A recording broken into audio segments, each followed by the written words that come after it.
दोस्तों, आप लोगों का स्वागत है हमारे स्टडी पॉइंट चैनल पे। दोस्तों, अपने वादे के मुताबिक हमने आप लोगों के साथ नए चैप्टर यानी कि दो चर वाले रैखिक समीकरण के ऑब्जेक्टिव के साथ उपस्थित हूँ। चलिए दोस्तों, समय को बर्बाद न करते हुए अपने पहले क्वेश्चन की ओर चलते हैं। पहला क्वेश्चन बोल रहा है दोस्तों, समीकरण निकाय 6x माइनस 2y प्लस 9 बराबर 0, 3x माइनस वाई प्लस 12 बराबर 0 का आलेख दो सरल रेखाएं हैं जो दोस्तों इस सवाल में बोल रहा है। पहला ऑप्शन समपाती है, दूसरा ऑप्शन बोल रहा है समानांतर है, तीसरा ऑप्शन बोल रहा है केवल एक बिंदु पर प्रतिच्छेद करती हैं और चौथा ऑप्शन बोल रहा है दोस्तों इनमें से कोई नहीं। दोस्तों, इस सवाल को बनाने के लिए पहले हम लोग क्या करते हैं, A1/A2, B1/B2 और C1/C2 का मान निकालते हैं। दोस्तों A1 बराबर 6 है तो 6, A2 बराबर 3 है तो बट्टा के 3, तो इसको दोस्तों 2 आ गया। अब दोस्तों B1/B2, B1 का मान -2 है, B2 का मान -1 है, माइनस माइनस खत्म तो ये भी आया 2। अब दोस्तों C1 का मान 9 है, C2 का मान 12 है, तो इसको 3 से 3 बार, ये 4 बार, तो ये आया दोस्तों 3/4। अब दोस्तों इसको ध्यान से देखते हैं तो पता चलता है A1/A2 बराबर 2, B1/B2 बराबर भी 2, C1/C2 बराबर 3/4। दोस्तों ये बन रहा है A1/A2 बराबर नहीं है, सॉरी दोस्तों, A1/A2 बराबर है B1/B2 के और बराबर नहीं है C1/C2 के। तो दोस्तों इसका मतलब होता है हम लोग का दोनों रेखाएं समानांतर हैं, यानी कि दोस्तों हम लोग का ऑप्शन बना बी ऑप्शन सही। अगला सवाल दोस्तों, रैखिक समीकरण के चर के घात की संख्या होती है। दोस्तों रैखिक समीकरण में चर का हमेशा घात 1 होता है, इसीलिए दोस्तों हम लोग का पहला ऑप्शन सही हो जाएगा। अगला सवाल बोल रहा है दोस्तों, रैखिक समीकरण युग्म 5x plus 2y is equal to 16 एवं 7x minus 4y is equal to 2 के हल हैं। दोस्तों इसके लिए दोस्तों हम लोग इसको विलोपन विधि से बनाते हैं। चलिए दोस्तों बनाना स्टार्ट करते हैं। 5x प्लस 2y बराबर 16 और दूसरा इक्वेशन दोस्तों 7x माइनस 4y बराबर 2। अब दोस्तों इसमें देखते हैं हम लोग y वाला, दोस्तों इसको बराबर करने के लिए पहले इक्वेशन में 2 से गुणा कर देते हैं एवं दूसरे इक्वेशन में 1 से गुणा कर देते हैं। जब 2 से गुणा करेंगे दोस्तों तो पहला इक्वेशन हो जाएगा 10x प्लस का 4y बराबर 32 और दूसरा इक्वेशन दोस्तों ज्यों का त्यों रह जाएगा 7x माइनस 4y बराबर का 2। अब दोस्तों इसको जोड़ेंगे तो 4y से माइनस का 4y खत्म हो जाएगा, 10x एवं 7x बराबर हो जाएगा 17x और 32 2 34। इसीलिए दोस्तों यहाँ से x का मान निकल जाएगा 17 दूना 34, x बराबर 2। अब इस 2 को दोस्तों पहले इक्वेशन में ले जाकर हम लोग रख देते हैं। पहले इक्वेशन में रखेंगे दोस्तों x के जगह पर, तो हम लोग का होगा 10 plus 2y is equal to 16। तो अब दोस्तों 2y को यहाँ रखेंगे, 2y और ये 10 जाकर इधर माइनस हो जाएगा तो आएगा 6। तो इसीलिए दोस्तों यहाँ से निकल जाएगा हम लोगों को y बराबर 3। तो हम लोग का दोस्तों बना x बराबर 2 और y बराबर 3। तो दोस्तों पहले ऑप्शन में x बराबर 2 और y बराबर 3 जो कि सही हुआ। चलते हैं दोस्तों अगले सवाल की ओर। अगला सवाल बोल रहा है दोस्तों, एक रैखिक समीकरण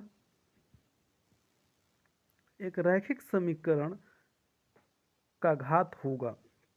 दोस्तों रैखिक समीकरण का घात हमेशा 1 होता है, तो जो कि सी ऑप्शन सही है।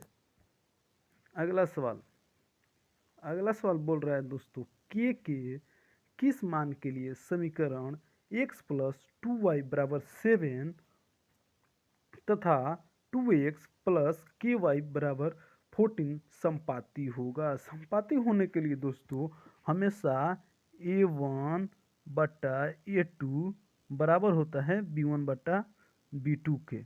इसमें दोस्तों a1 का मान 1 है एवं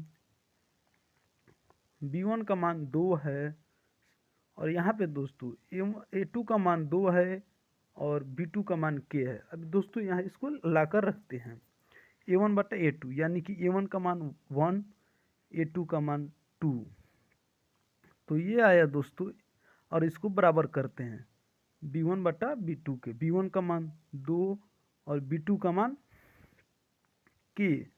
अब दोस्तों इसको क्रॉस मल्टीप्लिकेशन करते हैं तो ये हो जाएगा k बराबर 4, जो कि ऑप्शन नंबर सी दोस्तों सही है। अगला सवाल दोस्तों, अगला सवाल बोल रहा है दोस्तों, दो रैखिक समीकरणों के आलेख प्रतिच्छेदी रेखाएं हैं तथा रैखिक समीकरण युग्म का बोल रहा है दोस्तों। पहला ऑप्शन कोई हल नहीं होगा, दूसरा ऑप्शन बोल रहा है एक हल है, तीसरा ऑप्शन बोल रहा है दो हल है, डी ऑप्शन बोल रहा है अनंततः अनेक हल है, अंततः अनेक हल है। दोस्तों इसके लिए हम लोग दो रैखिक समीकरण आलेख प्रतिच्छेदी रेखाएं हैं, यानी कि दो रेखा एक दूसरे को एक बिंदु पे मिल रही हैं, यानी कि इसका एक हल होगा दोस्तों, जो कि ऑप्शन नंबर बी सही है। अगला सवाल दोस्तों, अगला सवाल बोल रहा है दोस्तों के किस मान के लिए समीकरण 3x माइनस वाई बराबर -8 तथा 6x माइनस के वाई बराबर -16 संपाती रेखाओं को प्रदर्शित करता है। दोस्तों संपाती रेखा होने के लिए a1 बटा a2 बराबर होना चाहिए b1 बटा b2 के। अब दोस्तों यहाँ से हम लोग a1 का मान 3, a2 का मान 6 बराबर b1 का मान -1 और b2 का मान -k, तो k से k खत्म। अब दोस्तों इसको क्रॉस मल्टीप्लिकेशन करते हैं तो 3k बराबर का 6, k बराबर 2। हम लोग का ऑप्शन हुआ दोस्तों ए नंबर सही। चलते हैं दोस्तों अगले सवाल की ओर।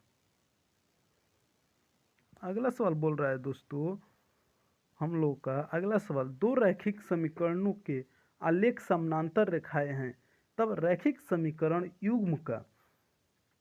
जब दोस्तों दो रेखाएं समानांतर होती हैं तो उसमें दोस्तों होता है a1 बटा a2 बराबर होती है b1 बटा b2 के। तो दोस्तों जब समानांतर रेखाएं होती हैं यानी कि रेल की पटरियों की तरह, जब दोस्तों रेल की पटरी आप लोग देखे होंगे वो कभी भी एक दूसरे को नहीं मिलती हैं दोस्तों। जब वो एक दूसरे को कभी मिलेगी नहीं तो उसका कोई हल नहीं होगा, यानी कि हम लोग का ऑप्शन नंबर ए सही है। अगला सवाल दोस्तों, अगला सवाल बोल रहा है हम लोग का, यदि रैखिक समीकरण का युग्म असंगत है तो निरूपित करने वाली रेखाएं होंगी। जब दोस्तों हम लोग का समीकरण असंगत होता है तो उसका दोस्तों हमेशा वो समानांतर रेखाएं होती हैं, जो कि ऑप्शन नंबर ए सही है। अगला सवाल दोस्तों, अगला सवाल बोल रहा है, समीकरण निकाय 2x प्लस ए वाई बराबर 1 और 3x माइनस 5y बराबर 7 में अचर a के किस मान के लिए एक अद्वितीय हल होंगे। दोस्तों अद्वितीय हल होने के लिए a1 बट्टा a2 बराबर नहीं होना चाहिए b1 बट्टा b2 के। अब दोस्तों a1 का मान 2, a2 का मान दोस्तों 3 बराबर नहीं होना चाहिए b1 बटा b2 के। b1 का मान a और b2 का मान -5। अब दोस्तों यहाँ से क्रॉस मल्टीप्लिकेशन करेंगे। जब हम लोग क्रॉस मल्टीप्लिकेशन करेंगे दोस्तों तो आएगा हम लोगों को -10 और बट्टे का 3 बराबर नहीं है a के। दोस्तों जब जो कि हम लोग को दिख रहा है ऑप्शन नंबर बी सही है। अगला सवाल दोस्तों, अगला सवाल बोल रहा है दोस्तों, निम्न समीकरण निकाय a1x plus b1y plus c1 बराबर 0 और a2x plus b2y plus c2 बराबर 0 का अद्वितीय हल होगा जब जब दोस्तों a1 बटा a2 बराबर नहीं होता है b1 बटा b2 का, तभी दोस्तों अद्वितीय हल होता है। तो दोस्तों हमारा ऑप्शन भी सही है। अगला सवाल बोल रहा है दोस्तों, यदि रैखिक समीकरणों के आलेख एक बिंदु पर काटे तो समीकरण निकाय निम्नलिखित में से किस प्रकार का होगा। जब दोस्तों रैखिक रेखाएं आलेख रेखा दोस्तों जब एक बिंदु पर काटेंगी तो वो दोस्तों आइए ऑप्शन नंबर ए देखते हैं, विरोधी। जब दोस्तों वो विरोध करेंगी एक दूसरे का तो यानी कि वो कहीं नहीं काटेंगी, तो इसके लिए ये ऑप्शन गलत हुआ। बी ऑप्शन आश्रित, यानी कि एक दूसरे पर आश्रित हो, यानी कि एक दूसरे के ऊपर हो, आम भाषा में बोले तो संपाती हो, तो ये भी इसके लिए सही नहीं है। अविरोधी, जो दोस्तों विरोध नहीं करेगा एक दूसरे को, वो एक जगह पर जरूर मिलेगा, इसके लिए ऑप्शन नंबर सी सही है। अगला सवाल बोल रहा है दोस्तों, जब दो चर वाले रैखिक समीकरणों का आलेख संपाती होता है तब उनके हल होते हैं। जब दोस्तों संपाती होगा यानी कि एक दूसरे के ऊपर होगा, जब दोस्तों एक दूसरे के ऊपर होगा तो मान लीजिए दोस्तों यहाँ पर निकालिएगा तो एक हल, दो हल, तीन हल, चार हल, पाँच, यानी कि दोस्तों यहाँ पे अनेक हल निकलेगा, तो इसके लिए दोस्तों ऑप्शन नंबर डी सही है।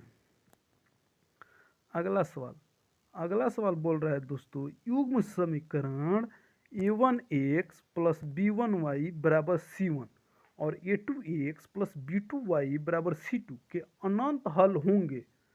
दोस्तों अनंत हल होने के लिए दोस्तों एक रेखा को संपाती होना चाहिए, यानी कि एक दूसरे पे होना चाहिए। एक दूसरे पे होने के लिए दोस्तों a1 बटा a2 बराबर b1 बटा b2 बराबर c1 बटा c2, यानी कि सभी बराबर होनी चाहिए, जो कि दोस्तों ऑप्शन नंबर डी हम लोग का सही है। अगला सवाल बोल रहा है दोस्तों, यदि समीकरण x माइनस 2y बराबर 3 तथा 3x प्लस ky बराबर 1 का एक अद्वितीय हल हो तो दोस्तों अद्वितीय हल होने के लिए a1 बटा a2 बराबर नहीं होना चाहिए b1 बटा b2 के। a1 बटा a2 यानी कि a1 का मान 1, a2 का मान 3 बराबर नहीं होगा b1 का मान -2, b2 का मान k। अब दोस्तों क्रॉस मल्टीप्लिकेशन करते हैं, क्रॉस मल्टीप्लिकेशन करेंगे दोस्तों तो ये होगा k बराबर नहीं होगा -6 का, जो कि दोस्तों हम लोग का ऑप्शन नंबर बी सही है। अगला सवाल बोल रहा है, k के किस मान के लिए रैखिक समीकरण युग्म 2x माइनस वाई माइनस 3 बराबर 0 और दूसरा 2kx plus 7y minus 5 is equal to 0 का एकमात्र हल x बराबर 1 एवं y बराबर -1 है। दोस्तों क्या करेंगे हम लोग, ऑप्शन दूसरे इक्वेशन में दोस्तों x बराबर 1 और एवं y बराबर -1 रखेंगे, तो 2k x के जगह पर 1 प्लस एवं y के जगह पर -1 -5 बराबर 0। ये दोस्तों हो जाएगा 2k plus minus -7 -5 is equal to 0। 2k minus minus plus यानी कि -12 बराबर 0। अब दोस्तों बनेगा ये 2k बराबर 0 के इधर जाएगा तो 12, यानी कि 2 से 6, k का मान आ गया दोस्तों 6, यानी कि ऑप्शन नंबर बी सही हुआ। अगला सवाल बोल रहा है दोस्तों, निम्न में से कौन x minus 2y is equal to 0 तथा 3x plus 4y is equal to 10 का हल है। दोस्तों इसको बनाने के लिए हम लोग विलोपन विधि का उपयोग करते हैं। दोस्तों विलोपन विधि x minus 2y is equal to 0, 3x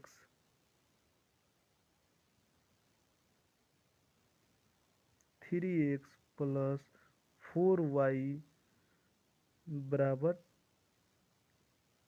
10 अब दोस्तों इसको विलोपन विधि से बनाने के लिए y को बराबर करते हैं। y को बराबर करने के लिए पहले इक्वेशन में 2 से गुणा करना पड़ेगा और दूसरे इक्वेशन में 1 से। जब गुणा करेंगे दोस्तों पहले इक्वेशन में 2 से तो बन जाएगा ये हम लोग का 2x माइनस का 4y बराबर 0 और दूसरा इक्वेशन ज्यों का त्यों रह जाएगा दोस्तों, यानी कि 3x माइनस का 4y बराबर का 10। अब दोस्तों इसको हम लोग जोड़ लेते हैं। जब दोस्तों जोड़ेंगे तो -4 से +4 चला जाएगा और 3x प्लस 2x बराबर 5x हो जाएगा और 10 प्लस 0 बराबर 10 हो जाएगा। यहाँ से दोस्तों हम लोग का x बराबर 2 आ जाएगा। अब इस x बराबर 2 को पहले इक्वेशन में रखेंगे तो पहला इक्वेशन है दोस्तों x माइनस 2y बराबर 0। तो दोस्तों x के जगह पर 2 रख देंगे और -2y ज्यों का त्यों बराबर 0। अब दोस्तों -2y को 0 बराबर के उधर भेज देंगे तो ये बन जाएगा 2 बराबर का 2y। तो यहाँ से दोस्तों y का मान 1 आ जाएगा। तो हम लोग का आंसर होगा दोस्तों x बराबर 2 एवं y बराबर 1, जो कि ऑप्शन नंबर पहला सही है। अगला सवाल बोल रहा है दोस्तों यदि 2k माइनस 1 एवं k समीकरण 10x माइनस 9y बराबर 12 का हल है तो k का मान होगा। दोस्तों हम लोग इसको x बोलते हैं एवं इसको y बोलते हैं। अब दोस्तों 10x माइनस 9y बराबर 12 में x के जगह पर 2k माइनस 1 एवं y के जगह पर k रख देते हैं। उसके बाद समीकरण को हल कर देते हैं। दोस्तों जब 10 x के जगह पर 2k माइनस 1 माइनस 9 और y के जगह पर k बराबर 12। अब दोस्तों इसको गुणा करते हैं। 10 दूना 20k माइनस का 10 माइनस का 9k बराबर 12। अब दोस्तों 20k में से 9k गया तो 11k और ये माइनस का 10 उधर जाएगा तो प्लस का 10 हो जाएगा यानी कि 22। तो दोस्तों यहाँ से 11 दूना 22 दोस्तों k बराबर 2 आ गया, जो कि ऑप्शन नंबर बी सही है। अगला सवाल दोस्तों, अगला सवाल हम लोग का बोल रहा है दोस्तों एक रैखिक समीकरण युग्म जिसका कोई हल नहीं होता है क्या कहलाता है। जब दोस्तों हम लोग का समीकरण का कोई हल नहीं होता है यानी कि वो कभी एक दूसरे पे मिलते ही नहीं है, समानांतर होती हैं। समानांतर को दोस्तों हम लोग विरोधी कहते हैं, यानी कि जो एक दूसरे का विरोध करेगा वो कभी आपस में नहीं मिलेगा, वो दोस्तों हमेशा विरोध करेगा। तो इसीलिए दोस्तों ऑप्शन नंबर हम लोग का ये सही हुआ। अगला सवाल दोस्तों, अगला सवाल बोल रहा है हम लोग का दोस्तों यदि इकाई का अंक x तथा दहाई का अंक y हो तो 2 अंकों वाली संख्या होती है। दोस्तों हम लोग संख्यों वाली 2 अंकों वाली संख्या लिखते हैं। इकाई का अंक x यानी कि x इकाई हुआ और दहाई का अंक y यानी कि y।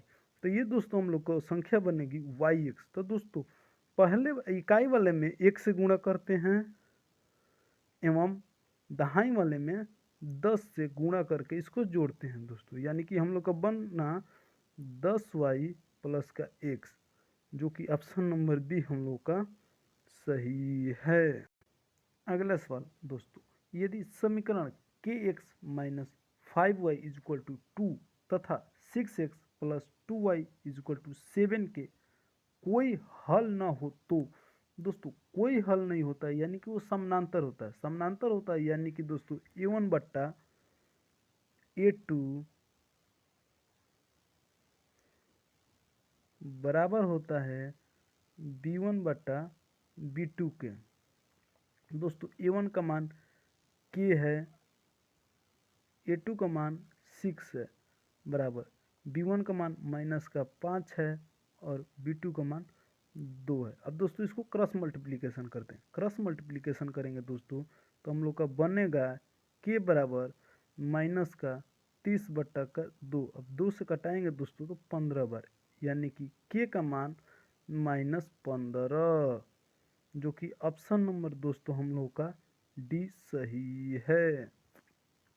अगला सवाल बोल रहा है दोस्तों, दो चर में दो एक घातीय समीकरणों के ग्राफ यदि प्रतिच्छेदी रेखाएं हो तो हलों की संख्या होती है। दोस्तों यानी प्रतिच्छेदी है, यानी कि वो दोस्तों कहीं ना कहीं एक दूसरे को काटेंगी। जब काटेंगे दोस्तों तो एक जगह काटेंगी, यानी कि दोस्तों हम लोग का एक हल होगा, जो कि कुछ ऑप्शन नंबर ए सही है। अगला सवाल हम लोग का बोल रहा है दोस्तों, यदि 2x plus y is equal to 2x minus y is equal to √8, यानी कि दोस्तों 2x प्लस वाई बराबर है √8 के। दूसरा बोल रहा है दोस्तों 2x माइनस वाई ये भी बराबर है √8 के। अब दोस्तों इसको हल करने के लिए दोस्तों इसको जोड़ लेते हैं। जब जोड़ेंगे दोस्तों तो प्लस वाई से माइनस वाई चला जाएगा, 2x प्लस 2x बराबर 4x हो जाएगा। 1√8 और 1√8 ये हो जाएगा 2√8। अब दोस्तों इसको 4x बराबर 2 और इसमें से 4 गुणे 2 यानी कि 2 बाहर आ जाएगा, √8। दोस्तों 4 से 4 चला गया, यानी कि x बराबर हम लोग का आ गया √2। x बराबर √2 आ गया दोस्तों। अब इस √2 को इक्वेशन फर्स्ट में ले जाकर रखेंगे तो दोस्तों हम लोग का बनेगा, इक्वेशन फर्स्ट में जब इसको रखेंगे तो हम लोग का आएगा 2√2 प्लस वाई बराबर का √8। अब दोस्तों 2√2 प्लस वाई बराबर ये हो जाएगा 2√2। अब दोस्तों y बराबर हो जाएगा 0,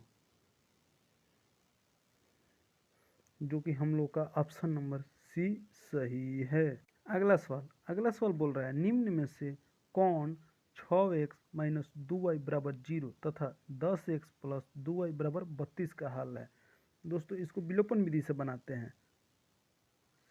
6x माइनस का 2y बराबर 0, 10x प्लस का 2y बराबर का 32। अब दोस्तों इसको जोड़ लेते हैं, माइनस का 2y से प्लस 2y चला गया तो ये बच्चा 16x बराबर 32। यहाँ से दोस्तों आ जाएगा हम लोग का x बराबर 2। अब इस 2 को दोस्तों इक्वेशन नंबर फर्स्ट में ले जा करते हैं, इक्वेशन फर्स्ट में रखेंगे दोस्तों तो ये बनेगा 12 माइनस का 2y बराबर का 0।